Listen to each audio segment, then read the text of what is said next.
নমস্কাৰ মই মৌজিদ বন্ধুসকল পলকতা চাওক আজি 9টা গুৰুত্বপূৰ্ণ খবৰ। প্ৰথমটো খবৰ, মিয়াৰ ভয় দেখুৱাই হিমন্ত বিশ্ব শৰ্মাই ভোট বিচাৰে।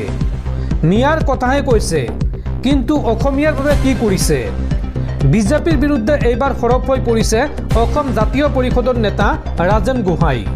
ৰাজেন গোহাঁইয়ে কয় যে 2026ৰ নিৰ্বাচনত যদি কেনেবাকৈ বিজেপি ক্ষমতালৈ আহে তেন্তে ভাবিব লাগিব যে অসমীয়া জাতিয়ে শেষ নিশ্বাস ত্যাগ কৰিছে। তাৰ পাছত অসমীয়া জাতিক কোনে উদ্ধাৰ কৰিব নোৱাৰিব। অসম জাতীয় পৰিষদৰ কাৰ্যকৰী সভাপতিৰ দায়িত্ব গ্ৰহণ কৰি এই মন্তব্য ৰাজেন গোহাঁইৰ। এজনে মই থকালৈকে মিয়াক থাকিবলৈ নিদিওঁ বুলি কয়। হিমন্ত বিশ্ব শৰ্মাক উদ্দেশ্যি এই মন্তব্য ৰাজেন গোহাঁইৰ। ৰাজেন গোহাঁইয়ে কয় যে মিয়া মুছলমানৰ ভয় খুৱাই ভোট বিচাৰিছে সেইজনে। মিয়াৰ ভয় দেখুৱাই অসমীয়া মানুহক পংগু নকৰিবা। মিয়াৰ কথাহে কৈছে, কিন্তু অসমীয়াৰ বাবে কি কৰিছে? বিজেপিৰ বিৰুদ্ধে এইবাৰ সৰব হৈ পৰিছে অসম জাতীয় পৰিষদৰ নেতা ৰাজেন গোহাঁই। ৰাজেন গোহাঁইয়ে কয় যে অসমীয়া জাতিৰ ঘৰ শত্ৰু বিজেপি, আৰু এই কথা প্ৰমাণ সহকাৰে গম পাব অসমৰ ৰাইজে। অসমীয়া মানুহৰ অস্তিত্ব গিলি পেলোৱাৰ ষড়যন্ত্ৰ কৰিছে বিজেপিয়ে। সংবাদমেল পাতি এই মন্তব্য কৰিছে প্ৰাক্তন বিজেপি নেতা তথা বৰ্তমানৰ অসম জাতীয় পৰিষদৰ কাৰ্যকৰী সভাপতি ৰাজেন গোহাঁইয়ে। পৰৱৰ্তী খবৰ, সাংবাদিক ৰাণা ডেকাক হত্যাৰ ভাবুকি NRCৰ প্ৰাক্তন ৰাজ্যিক সমন্বয়ক হিতেশ দেৱশৰ্মাৰ। অৱসৰপ্ৰাপ্ত ACS বিষয়াজনে ভাবুকি দিয়াক লৈ গোচৰ ৰুজু, আৰু এতিয়া ৰাজ্যজুৰি হিতেশ দেৱশৰ্মাৰ বিৰুদ্ধে গৰিহণা দল সংগঠনৰ। সাংবাদিকজনৰ 8 বছৰীয়া সন্তানকো ক্ষতি কৰাৰ ভাবুকি। অৱসৰপ্ৰাপ্ত ACS বিষয়া হিতেশ দেৱশৰ্মাই দিছে এই হত্যাৰ ভাবুকি। উল্লেখযোগ্য যে জুবিন অনুৰাগীৰ ওপৰত মুছলপুৰত হিতেশ দেৱশৰ্মাৰ পুত্ৰই কৰিছিল লাঠিচালনা, আৰু পুত্ৰৰ এই বাতৰি কৰাৰ বাবেই সাংবাদিকজনক হত্যাৰ ভাবুকি হিতেশ দেৱশৰ্মাৰ। পৰৱৰ্তী খবৰ, পুনৰ নিৰ্মাণ হ'ব বাবৰি মছজিদ। 6 ডিচেম্বৰত স্থাপন কৰা হ'ব বাবৰি মছজিদৰ আধাৰশিলা। পশ্চিমবংগৰ মুৰ্ছিদাবাদত এইবাৰ বাবৰি মছজিদ পুনৰ নিৰ্মাণ কৰাৰ ঘোষণা বিধায়ক হুমায়ুন কবিৰৰ। পুনৰ নিৰ্মাণ হ'ব বাবৰি মছজিদ। 6 ডিচেম্বৰত স্থাপন কৰা হ'ব বাবৰি মছজিদৰ আধাৰশিলা। পশ্চিমবংগৰ মুৰ্ছিদাবাদত এইবাৰ নিৰ্মাণ হ'ব বাবৰি মছজিদ। পশ্চিমবংগৰ TMCৰ বিধায়কৰ এই ঘোষণা। আগন্তুক 3 বছৰৰ ভিতৰত নিৰ্মাণ হ'ব এই মছজিদটো। উল্লেখযোগ্য যে 1992 চনৰ 6 ডিচেম্বৰত ধ্বংস হৈছিল বাবৰি মছজিদ, আৰু TMCৰ বিধায়ক হুমায়ুন কবিৰৰ এই ঘোষণাক লৈ এতিয়া দেশজুৰি বিতৰ্কৰ সৃষ্টি হৈছে। দৰ্শকসকল, আৰু বহুতো গুৰুত্বপূৰ্ণ খবৰ আছে। তাৰ আগতে আপোনাক জনাওঁ যে যদি আপুনি এতিয়ালৈকে এইটো ভিডিঅ'ত লাইক কৰা নাই তেন্তে এতিয়াই ভিডিঅ'টোত লাইক কৰি দিয়ক, আৰু এনেকুৱা ধৰণৰ ভিডিঅ'সমূহ নিতৌ চাবলৈ চেনেলটো ছাবস্ক্ৰাইব কৰি কাষত থকা বেল আইকনটো প্ৰেছ কৰি ৰাখক। পৰৱৰ্তী খবৰ, 2026ৰ বিধানসভা নিৰ্বাচনক লৈ ডাঙৰ ঘোষণা মুখ্যমন্ত্ৰী হিমন্ত বিশ্ব শৰ্মাৰ। মুখ্যমন্ত্ৰী হিমন্ত বিশ্ব শৰ্মাই কয় যে 2026ৰ নিৰ্বাচনত জনগাঁথনি অনুসৰি অসমৰ 103টা সমষ্টিত প্ৰতিদ্বন্দ্বিতা আগবঢ়াব বিজেপিয়ে, আৰু 26ৰ নিৰ্বাচনত বিজেপিত যুৱ শক্তি আৰু নাৰী শক্তিক প্ৰাধান্য দিয়া হ'ব। বহুত সমষ্টিত নতুন মুখ দেখিবলৈ পাব। বিজেপিৰ কৰ্ণধাৰ সমিতিৰ বৈঠকৰ অন্তত এই ঘোষণা ৰাজ্যৰ মুখ্যমন্ত্ৰী হিমন্ত বিশ্ব শৰ্মাৰ। পৰৱৰ্তী খবৰ, দেশবাসীলৈ আন এক দুখবৰ। দুবাৰ এয়াৰশ্বত ভাৰতীয় যুদ্ধ বিমান দুৰ্ঘটনাত পতিত। দুবাৰ এয়াৰশ্বট দুৰ্ঘটনাগ্ৰস্ত হৈছে তেজত যুদ্ধ বিমান, আৰু এই ঘটনাত থিতাতে মৃত্যু হৈছে পাইলটৰ। দেশবাসীলৈ আন এক দুখবৰ। দুবাৰ এয়াৰশ্বট ভাৰতীয় যুদ্ধ বিমানৰ সৈতে ভয়ংকৰ অঘটন। দুবাৰ এয়াৰশ্বট দুৰ্ঘটনাগ্ৰস্ত হৈছে তেজত যুদ্ধ বিমান। এয়াৰশ্বৰ সময়তে দুৰ্ঘটনাগ্ৰস্ত হয় এই বিমানখন। ডুবাইৰ সময়মতে 2:10 সংঘটিত হয় এই দুৰ্ঘটনা, আৰু বিমানখন ভূপতিত হোৱাৰ দৃশ্য বন্দী হয় কেমেৰাত। মুহূৰ্ততে জ্বলি ছাৰখাৰ হয় এই বিমানখন। পৰৱৰ্তী খবৰ, চুবুৰীয়া ৰাষ্ট্ৰ বাংলাদেশত ভূমিকম্পৰ ফলত 4জনৰ মৃত্যু। ৰাজধানী ঢাকা আৰু নাৰায়ণগঞ্জত ভূমিকম্পৰ ফলত মৃত্যু হৈছে নৱজাতকসহ 4জনৰ। শুকুৰবাৰে পুৱাৰ ভাগত 5.7 প্ৰাবল্যৰ ভূমিকম্পৰ ফলত বিভিন্ন প্ৰান্তত হয় বিস্তৰ ক্ষতিসাধন। পুৰণি ঢাকাৰ আৰমানীটোলাত এটা 5 মহলীয়া অট্টালিকাৰ ৰেলিং ভাঙি মৃত্যু ঘটে 3জনৰ। লগতে নাৰায়ণগঞ্জতো এজনৰ মৃত্যু হৈছে।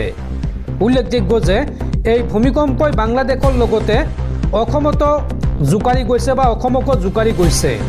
অসমৰ লগতে ভাৰতৰ কিছু অংশত অনুভূত হৈছিল এই ভূমিকম্পৰ জোকাৰণি। পৰৱৰ্তী খবৰ, ৰাজ্যত সুদখোৰৰ বিৰুদ্ধে আকৌ চলিব অভিযান। 4 শতাধিক সুদখোৰৰ তালিকা অসম আৰক্ষীৰ হাতত। ৰাজ্যৰ জিলাই জিলাই অভিযান চলাবলৈ সাজু হৈছে আৰক্ষীৰ দল। সাৱধান হৈ যাওক সুদখোৰসকল। শিলচৰৰ মালুগ্ৰামত গ্ৰেপ্তাৰ সুমন নাথ নামৰ এটা সুদখোৰক। ৰাজ্যত সুদখোৰৰ বিৰুদ্ধে আকৌ চলিব অভিযান। জিলাই জিলাই অভিযান চলাবলৈ সাজু হৈছে আৰক্ষী। এইবাৰ হাৰি নাযাব কোনো সুদখোৰ। শিলচৰৰ মালুগ্ৰামত গ্ৰেপ্তাৰ হৈছে সুমন নাথ নামৰ এটা সুদখোৰ। 1 লাখ টকা সুদত দি 5 লাখ টকা লৈছিল এই সুদখোৰটোৱে। আৰু এজন লোকৰ এজাহাৰৰ ভিত্তিত গ্ৰেপ্তাৰ কৰিছে আৰক্ষীয়ে।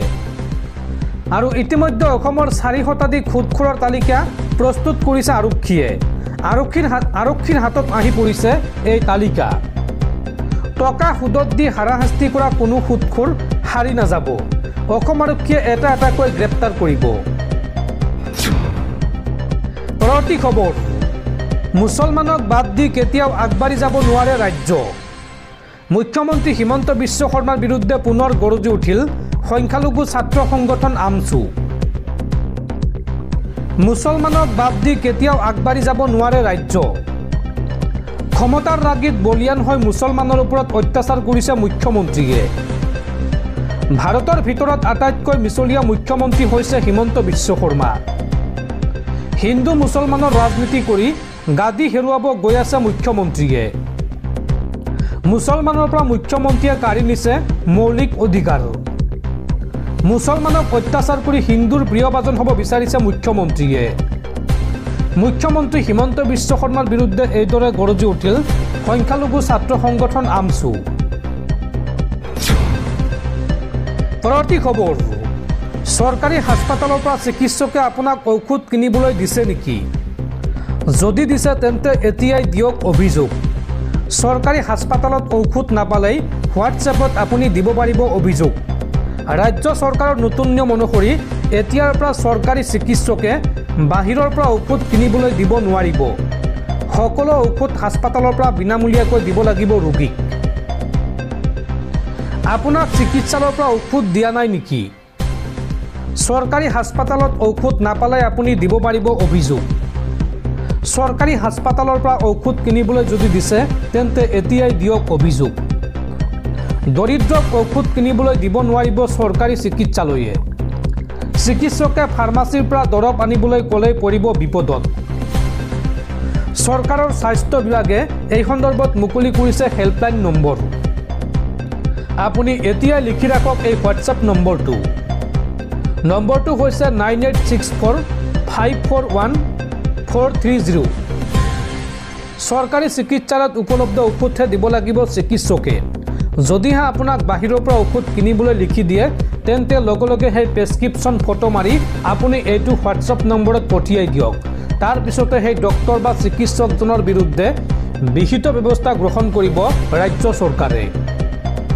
উল্লেখযোগ্য যে চিকিৎসকে দিয়া তালিকা অনুসৰিয়েই চৰকাৰে যোগান ধৰে চিকিৎসালয়ত ঔষধ। পৰৱৰ্তী খবৰ, ভয়ংকৰ হাৰত দিল্লীত বায়ু প্ৰদূষণ বৃদ্ধি পাইছে। দিল্লীত বায়ু প্ৰদূষণ ইমানেই বৃদ্ধি পাইছে যে দিল্লীত বাস কৰা আৰু দিনটোত 10ৰ পৰা 11টা চিগাৰেট খোৱা একেই কথা। বিদ্যালয়ৰ বাহিৰত বন্ধ কৰা হৈছে খেলা ধূলা। প্ৰদূষণ আৰু দিল্লী বৰ্তমান এটা মুদ্ৰাৰ ইপিঠি সিপিঠি। দীপাৱলীৰ পৰা প্ৰতি বছৰে ৰাজধানী দিল্লীক প্ৰদূষণেৰে আবৃত কৰি পেলায়। এইবাৰো ইয়াৰ ব্যতিক্ৰম নাছিল। দীপাৱলীৰ পৰা বহুদিন পাৰ হোৱাৰ পাছতো প্ৰদূষণৰ মাত্ৰা এতিয়াও বিপদজনক মাত্ৰাত আছে। এনে পৰিস্থিতিত ৰাজধানীৰ সকলো বিদ্যালয়তে বাহিৰৰ কাম কাজ বন্ধ কৰি দিয়া হৈছে। এদিন পূৰ্বে উচ্চতম ন্যায়ালয়ে বায়ুৰ গুণাগুণ ব্যৱস্থাপনাক লৈ নিৰ্দেশ দিছিল যে নৱেম্বৰ আৰু ডিচেম্বৰ মাহত দিল্লীত বাৰ্ষিক ক্ৰীড়া প্ৰতিযোগিতা বা আন কোনো ধৰণৰ বাহিৰৰ কাম কাজ অনুষ্ঠিত কৰিবলৈ দিয়া নহ'ব। এইবাৰ সেই নিৰ্দেশ অনুসৰি ব্যৱস্থা গ্ৰহণ কৰিছে দিল্লী চৰকাৰে। নিৰ্দেশনাটোত স্পষ্টকৈ উল্লেখ আছে যে দিল্লী এনচিআৰৰ কোনো বিদ্যালয়তে ক্ৰীড়া সম্পৰ্কীয় কোনো অনুষ্ঠান আয়োজন কৰিব নালাগে। এই সপ্তাহত দিল্লীৰ বায়ুৰ গুণাগুণ বিপদজনক মাত্ৰালৈ হ্ৰাস পাইছে, যিটো অতি নিম্ন আৰু গুৰুতৰৰ মাজত আছে। শুকুৰবাৰে দিল্লীত গড় একিউআই আছিল 373, যিটো দিনটোত প্ৰায় 10ৰ পৰা 11টা চিগাৰেট খোৱাৰ সমতুল্য।